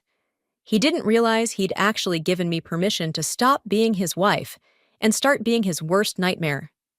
The game was on, and I intended to play it perfectly. You'll never believe what I found. Chris's voice was barely a whisper as he led me through the empty office corridors after hours. The fluorescent lights hummed overhead, casting strange shadows as we made our way to his cramped IT office. A week had passed since my birthday, and Keelan had relaxed his guard, convinced by my performance of a repentant wife. Each morning, I kissed him goodbye, playing the role of someone desperate to save her marriage. Each night, I worked with my allies to dismantle his empire. Chris closed the door behind us and pulled out a USB drive. Remember those offshore accounts Greta found? They're just the tip of the iceberg. He plugged the drive into his computer, pulling up a series of emails. Kylan's been communicating with someone named Marcus about a major deal. They're planning to sell off the company's patents. My blood ran cold. Those patents are worth hundreds of millions, Chris finished. And guess where the money would go? Before I could answer, a knock at the door made us both freeze. Chris quickly minimized the windows as Peyton slipped inside. Sorry I'm late, she said, locking the door behind her. Had to shake off Thompson from accounting. He's like Kylan's personal watchdog lately. Speaking of watchdogs, Chris said, look what our dear brother-in-law's been up to. As Peyton reviewed the emails, her face went from concerned to furious. This Marcus guy, I've seen him before, at that charity gala last month. What? I turned to her sharply. Are you sure? She pulled out her phone, scrolling through photos until she found one from the gala. In the background, partially obscured but clearly visible, was Kylan speaking with a distinguished-looking man in his 50s. That's him, Chris confirmed, comparing the photo to other documents. Marcus Blackwood, CEO of Rivera Technologies. Our biggest competitor, I breathed. Kylan's selling us out to Rivera? Not if we can help it, Peyton said, forwarding the photo to my phone. The deal's supposed to happen right after the anniversary party. My phone buzzed. A text from Kylan. Working late tonight, darling. Don't wait up. Working late, my ass, I muttered, showing them the message. He's probably meeting with Marcus right now. Chris's fingers flew over his keyboard. Want me to check his calendar? I still have access to his assistant's email. Do it. Sure enough, Kylan had a dinner meeting scheduled at LeBlanc, an upscale restaurant downtown. I could go there, Peyton offered. Get some photos of their meeting. I shook my head. Too risky. He knows your face. I turned to Chris. But he doesn't know yours, not really. You're just the IT guy to him. Chris grinned. I do have a pretty forgettable face. Want me to play spy? Take my car, Peyton said, tossing him her keys. The windows are tinted, and it's not one he'd recognize. As Chris left on his mission, Peyton and I continued going through the files. The scope of Kylan's betrayal was staggering. Not just embezzlement, but corporate espionage, insider trading, and now this patent scheme. Greta's going to have a field day with this, Peyton said, copying files to another drive. The SEC will... The office door rattled suddenly, making us both jump. A voice called out, "Security check!" "Just a minute," I called back, trying to sound casual, as Peyton frantically closed windows and removed the drive. I opened the door to find Thompson standing there, his security badge prominently displayed. "Mrs. Phillips, what are you doing here so late?" "Just showing my sister some old family photos from the company archives," I said smoothly. "We're planning a slideshow for the anniversary party." He peered past me suspiciously. "In the IT office?" "The scanner's better in here," Peyton chimed in, holding up some old photographs we kept for just such occasions. "See? Dad's first day as CEO." Thompson relaxed slightly, but still looked uncertain. "Mr. Phillips didn't mention you'd be here tonight." "Oh," I raised an eyebrow. "That's strange, since he's the one who suggested it. You can call him if you'd like. He's at LeBlanc with a client right now." The name drop worked. Thompson backed off, muttering apologies. After he left, Peyton and I waited 5 full minutes before speaking. "That was too close," she whispered. "No," I said, a plan forming. "That was perfect. Now we know Thompson reports directly to Kylan." My phone buzzed with a message from Chris. "Got photos. You're not going to believe who else is at this dinner." The attached picture showed Kylan, Marcus, and Thompson himself, all raising glasses in a toast. "Well, well," Peyton said, looking over my shoulder. "Looks like someone's working 2 jobs." I forwarded the photo to Greta and Franklin. And now we know exactly who to watch. The pieces were falling into place faster than I'd hoped. Kylan thought he was orchestrating a masterpiece of corporate theft. He didn't realize he was actually staging his own downfall, and I was going to make sure he had front-row seats to the show. "The moral implications alone are staggering," Franklin said, pacing his office the next morning. "It's not just fraud anymore. This is corporate treason." I sat across from his desk, watching him process everything we discovered. "What's the potential prison time looking at?" "With everything we have?" He stopped pacing. 15 to 20 years minimum. The SEC will have a field day with this." Greta burst through the door, waving a stack of papers. "It gets better. I found where the patent money was supposed to go." She spread the documents across Franklin's desk. 3 shell companies, all registered in the Cayman Islands, all connected to accounts in Marcus's name. But guess who has signing authority? "Thompson," I guessed. "And Kylan's sister." Greta's eyes gleamed. "The same sister who conveniently works for the SEC. The revelation hit me like a punch to the gut. "That's why he's been so confident. He has someone on the inside." "Had someone," Franklin corrected, reaching for his phone. "I have a contact at the SEC who owes me a favor. This kind of conflict of interest won't go unnoticed." My phone buzzed. Kylan calling. I answered, switching to speaker mode. "Darling, where are you?" His voice oozed concern. "I stopped by the house to surprise you for lunch. Just running errands," I said, keeping my voice light. "Missing me already?" "Always." He paused. "I've been thinking about that divorce kit. I was cruel, and I'm sorry. Let me make it up to you. Dinner tonight?" I caught Greta's warning look and forced a tremor into my voice. "I'd like that. I've missed you too." After hanging up, I slumped in my chair. "He's getting suspicious." "No," Greta said thoughtfully. "He's getting nervous. The anniversary party's in 3 days, and the patent deal is supposed to happen right after. He wants to make sure you're still under control." "Speaking of control," Franklin interrupted, hanging up his phone. "My SEC contact wants to meet today." "Set it up," I said. "But first, I need to have dinner with my husband." That evening, I sat across from Kylan at our usual table in his favorite restaurant, watching him perform his version of contrition. "I've been stressed about work," he said, reaching for my hand. "The company's facing some challenges, and I took it out on you. It wasn't fair." "What kind of challenges?" I asked innocently, squeezing his hand. "Maybe I could help?" His smile tightened almost imperceptibly. Nothing for you to worry about, darling. Just some patent negotiations. With Rivera Technologies? The wine glass froze halfway to his lips. What? I saw it in the paper, I lied smoothly. They're expanding their portfolio, aren't they? Relief flooded his features. Yes, exactly. Just routine business dealings. My phone buzzed with a text from Chris. Thompson accessing financial records now, running full system backup. I excused myself to the restroom, calling Chris immediately. He's copying everything, Chris whispered.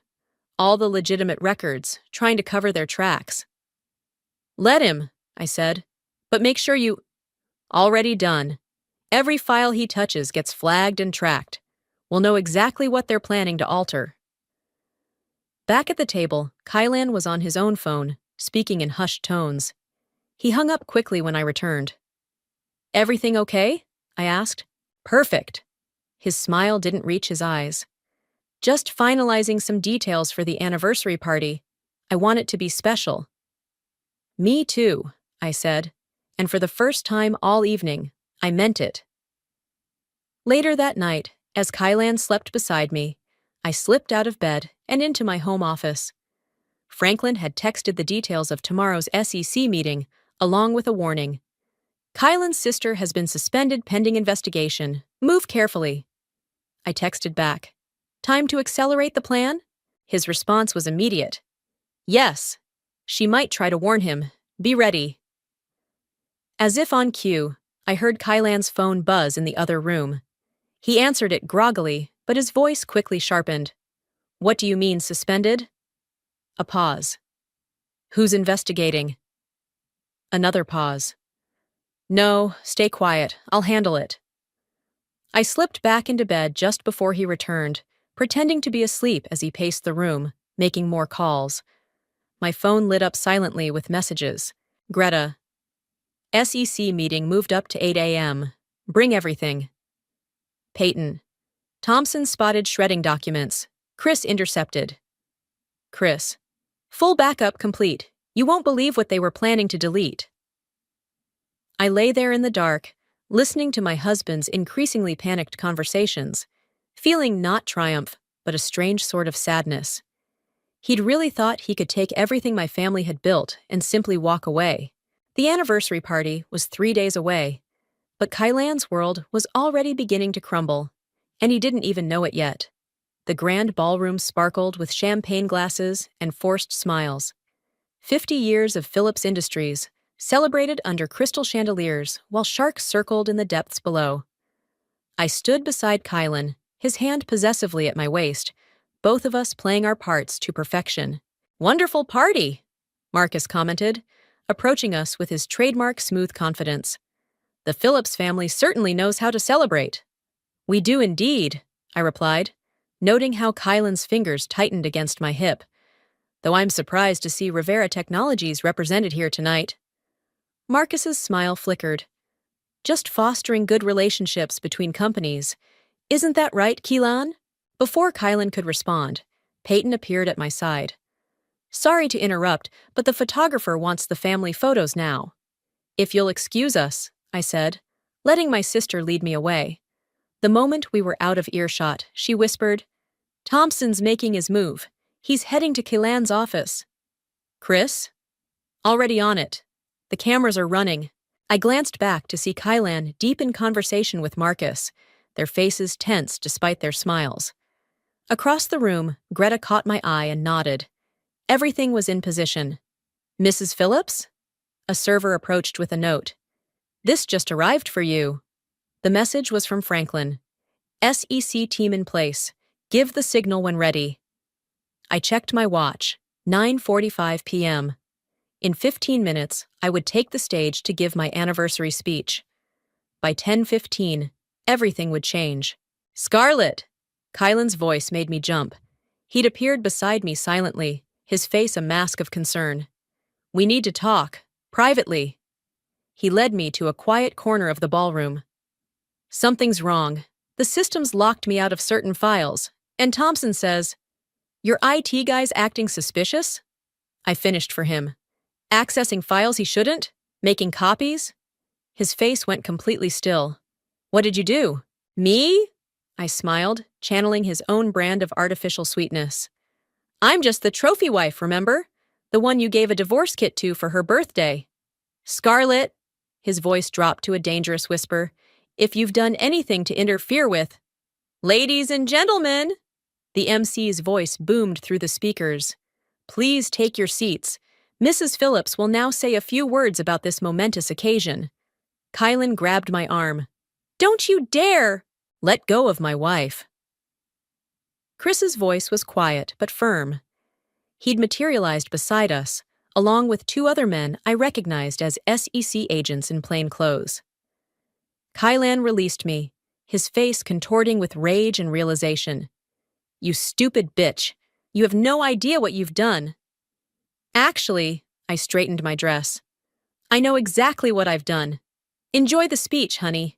The spotlight felt warm as I took the stage, surveying the room filled with employees, board members, and family friends. I saw Marcus trying to slip away, only to be quietly intercepted by more agents. Thompson was being escorted from Kalan's office by security, and my husband stood frozen, watching his carefully constructed world implode. 50 years ago, I began, my grandfather founded this company on 3 principles: integrity, innovation, and family. Today, we celebrate not just our success, but our commitment to those values. I clicked the remote, and the presentation screen behind me lit up with financial records, emails, and photographs. The room erupted in gasps and whispers. Unfortunately, some people saw our family business as nothing more than an opportunity for personal gain. Tonight, we're not just celebrating our past, we're protecting our future. Kylan started moving toward the exit, only to find his path blocked by Franklin and 2 uniformed officers. The evidence of corporate theft, fraud, and conspiracy has been provided to the SEC and FBI. To those involved, I looked directly at Marcus, then Thompson, and finally Kylan. I suggest cooperating fully. The prosecutors might show leniency. The chaos that erupted was almost beautiful. Marcus attempted to run, making it 3 steps before being tackled by security. Thompson broke down, immediately offering to testify against everyone. And Kylan just stood there, staring at me with a mixture of hatred and something that might have been respect. As the officers led him past me, he paused. I underestimated you. No, I corrected him. You underestimated what people will do to protect their family. I watched them lead him away, then turned back to the stunned crowd. Please enjoy the rest of the evening. The cake will be served shortly. Peyton appeared at my side, grinning. Only you would remember to serve cake after orchestrating a sting operation. Grandfather always said, I smiled, accepting a glass of champagne from Greta, that no celebration is complete without cake. The night wasn't over. There would be statements to make, questions to answer, and a company to rebuild. But for now, I stood with my real family, watching justice unfold while waiters served perfectly cut slices of anniversary cake. Sometimes revenge really is sweet. The morning after the party, I sat in Franklin's office watching the news coverage cycle through clips of Kylan and Marcus being led away in handcuffs. The headlines screamed corporate conspiracy exposed and Phillips Industries scandal rocks business world. The press is having a field day, Franklin said, muting the TV. But we have a bigger problem. Bigger than my husband trying to steal hundreds of millions in patents? I reached for my coffee, my 3rd cup since dawn. Your husband's sister at the SEC? Franklin pulled out a fresh file. She didn't just get suspended, she disappeared. Greta burst through the door, her usually immaculate appearance slightly disheveled. Turn on your phone, Scarlett, now. I did, and immediately wished I hadn't. Dozens of missed calls and 1 text message from an unknown number. You think you won? The game's not over, sweetheart. Check your email. My hands shook as I opened my inbox. There it was, a video file from an anonymous sender. Don't, Franklin started, but I'd already clicked play. Kylan's sister appeared on screen, her resemblance to him striking in her cold smile. Hello, Scarlett. By now, you've probably realized that my dear brother's arrest isn't the end of this story. You see, while everyone was focused on the patent deal, nobody noticed what we'd already taken. Check your grandfather's private server, the one with all the original designs. Oh wait, you can't, because it doesn't exist anymore. The video ended. I looked at Greta in horror. The innovation vault? She was already on her phone. Chris, the backup server in the old building. Check it now. We waited in tense silence until Chris's voice came through the speaker. It's gone. Everything. All the original designs, the prototype plans, everything your grandfather developed before the company went public. They must have copied it all and wiped it clean. Those designs, my voice cracked. They're worth more than the patents. They're the foundation of everything we've built. And now Rivera Technologies has them, Franklin finished grimly. Along with proof of their own illegal activities, I'm betting. Insurance. My phone buzzed again. Another anonymous text. For every action, there's a reaction. Hope you enjoyed your little victory party. Track that number, I told Chris. Already on it. But Scarlett, there's something else. Someone accessed your personal files too. Everything about your family, your accounts, even your medical records. The room spun slightly. I gripped the edge of Franklin's desk. When? During the party, while everyone was distracted by the arrests. Peyton rushed in, waving her phone. Did you see? It's all over social media. Someone's leaking personal details about our family. Dad's old scandals, Mom's addiction struggles. They're trying to destroy our reputation, I realized. Make us look unstable, untrustworthy. It's working, Greta said quietly, showing me her tablet. The company's stock was already dropping. My phone buzzed one more time. Revenge is a game for 2 players. Your move. Call everyone, I said, standing up.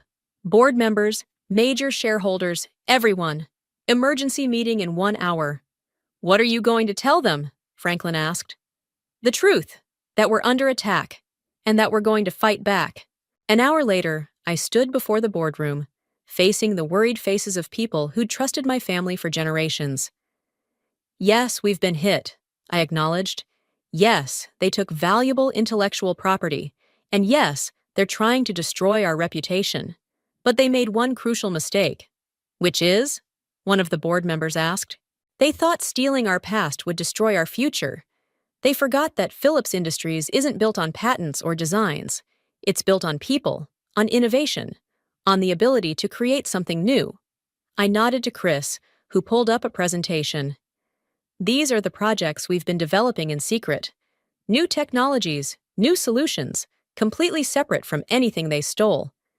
And these, I gestured to the room, are the people who made them possible. The tension in the room shifted as understanding dawned. We weren't defeated. We were evolving. As for our reputation, I continued. Yes, my family has struggles. We're human. But we've always been honest about our mistakes and committed to making things right. Can Rivera Technologies say the same? By the time the meeting ended, the stock had stabilized. Our shareholders were standing firm.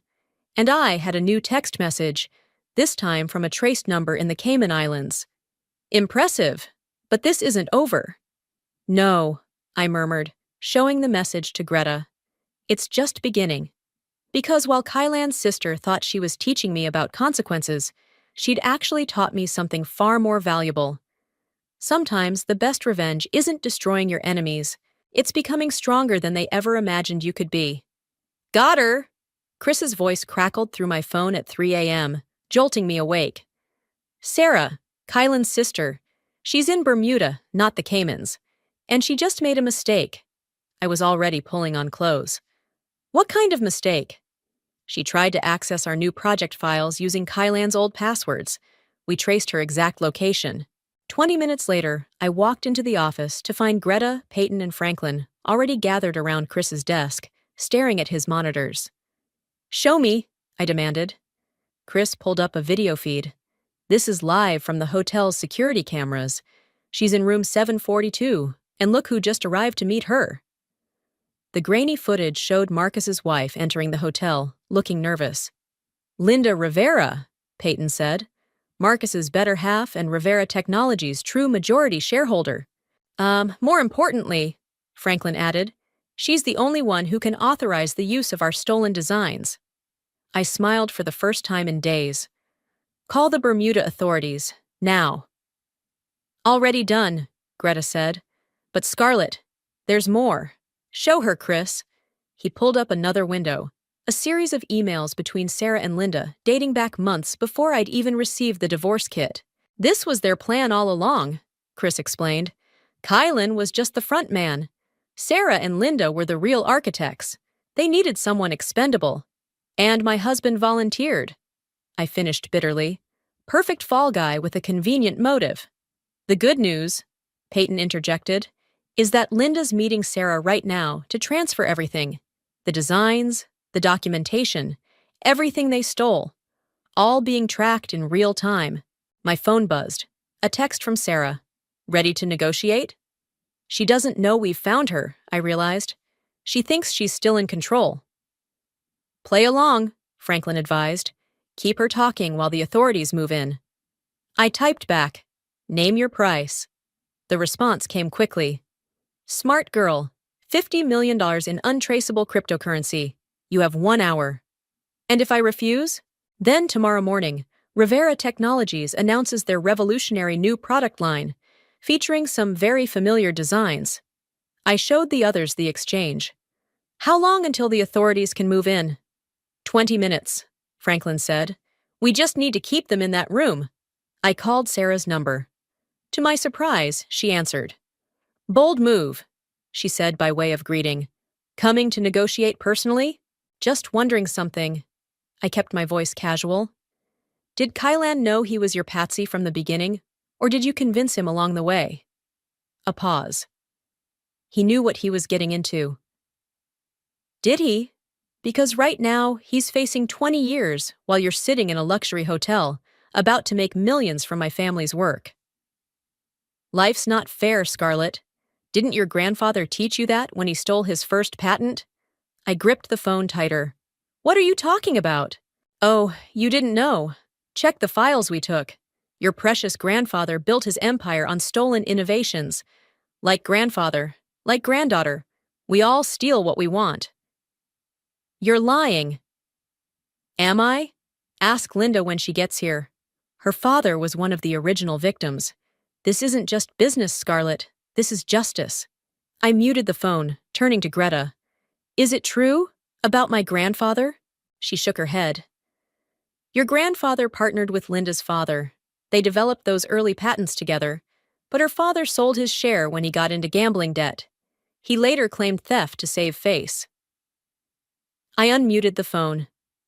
Nice try, Sarah, but I know the truth about Linda's father, just like I know exactly where you are right now.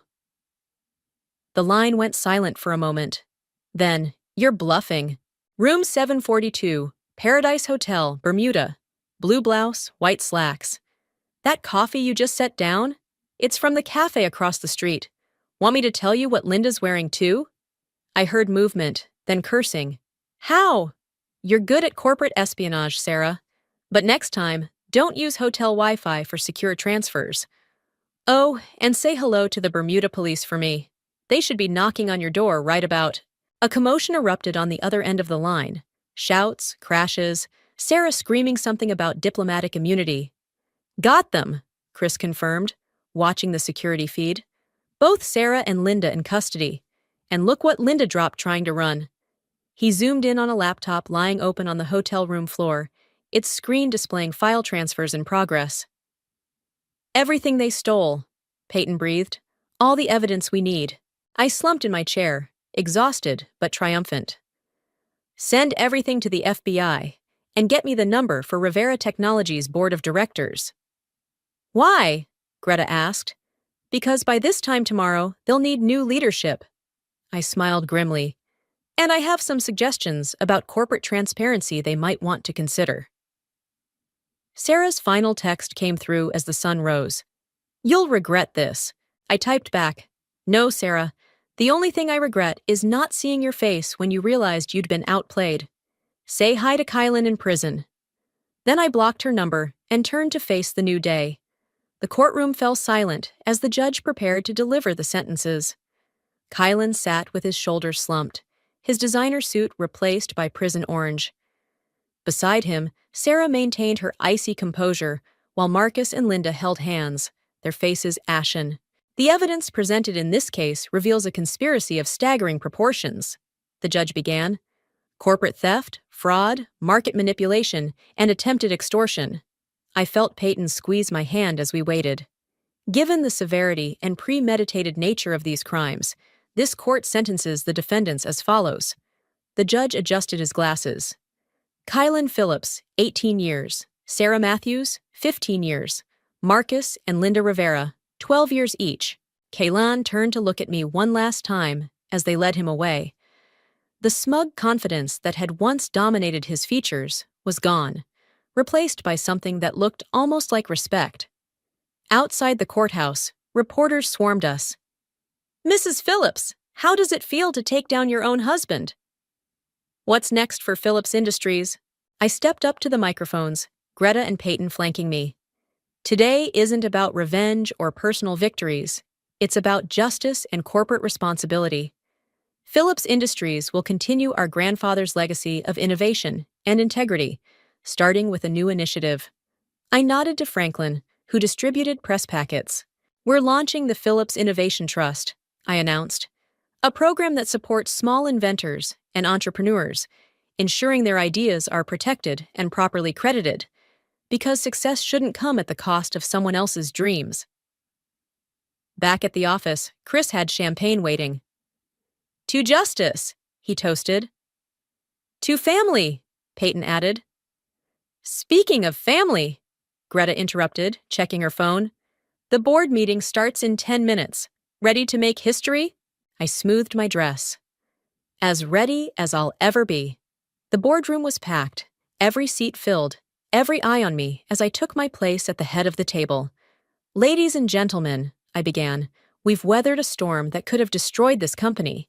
Instead, we're stronger. Our stock has rebounded. Our new projects are exceeding expectations. But most importantly, we've remembered who we are." I clicked through slides showing our latest innovations, all developed after the theft, all revolutionary in their own right. Phillips Industries was never about patents or profits. It was about people, about trust, about building something that matters. I paused, meeting each person's gaze. Today, we make that official. The vote was unanimous. Phillips Industries would become a publicly traded company with an ironclad ethical oversight committee. No single person, not even me, could make major decisions without accountability. As the board members filed out, Greta handed me an envelope. "This came while you were in court." Inside was my finalized divorce decree. Just paper, but it felt like freedom. "You know," Peyton said, perching on the boardroom table, "you never did use that divorce kit he gave you." I laughed. "No, I didn't. Turns out I needed something stronger than a DIY solution." "Like a team of corporate lawyers and federal agents?" Chris suggested. "Like family," I corrected. "Real family." My phone buzzed. A message from an inmate at the federal prison. "You won. Happy now?" I showed it to the others. Should I respond? "Tell him to enjoy the prison library's copy of Corporate Ethics for Dummies," Peyton suggested. Instead, I typed, "I didn't win, Kylan. I just stopped losing." Then I deleted his number and turned to my team, my real family. "So, who's hungry? I hear LeBlanc has a table available." Apparently, their regular customers are indisposed. Later that evening, sitting around a table filled with food and laughter, I realized something. The divorce kit that was meant to break me had actually set me free. Not just from Kylan, but from fear itself. "Earth to Scarlet!" Peyton waved her hand in front of my face. "Where'd you go?" "Just thinking about birthday gifts," I smiled, "and how sometimes the worst ones turn out to be exactly what you need." "Speaking of gifts," Greta raised her glass, "here's to new beginnings." "And old friends," Chris added. "And family," Franklin finished. "To family," we echoed, our glasses clinking in the warm restaurant light. My phone lay silent in my purse. No more threats or manipulations lighting up its screen. Outside, the city sparkled with possibility. Tomorrow would bring new challenges, new projects, new opportunities to prove that success doesn't require sacrifice of soul. But tonight? Tonight was for celebrating with the people who stood by me when everything fell apart and helped me build something stronger from the pieces. I raised my glass one more time. To the best birthday gift ever. The truth. And in that moment, surrounded by love and loyalty, I felt truly, completely free.